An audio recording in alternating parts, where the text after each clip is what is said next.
تازہ ترین ویڈیوز کے لیے چینل کو سبسکرائب کر کے بیل آئیکن اور آل نوٹیفیکیشن پر کلک کریں تاکہ آپ کو ملے ہر خبر سب سے پہلے۔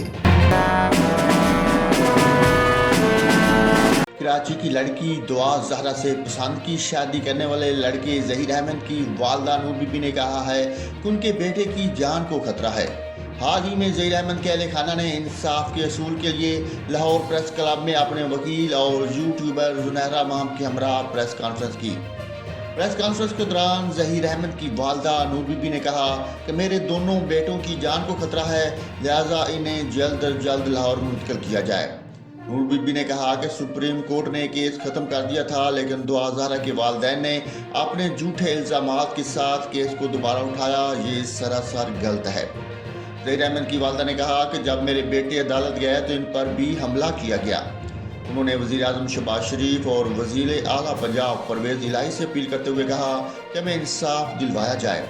دوسری جانب ظہیر اور دعا زہرا کے وکیل نے کہا کہ ظہیر اور اس کے بھائی شبیر ضمانت پر ہیں، لیکن ابھی تک دونوں گرفتار ہیں۔ ہم اپنا کیس فوری طور پر سندھ ہائی کورٹ سے منتقل کرنا چاہتے ہیں کیونکہ یہاں دعا اور ظہیر کی جان کو خطرہ ہے۔ ناظرین، واضح رہے کہ دعا زہرا کو لاہور ہائی کورٹ کے حکم پر لاہور کے شیلٹر ہوم سے منتقل کرنے کے بعد کراچی کے چائلڈ پروٹیکشن بیورو میں رکھا گیا ہے۔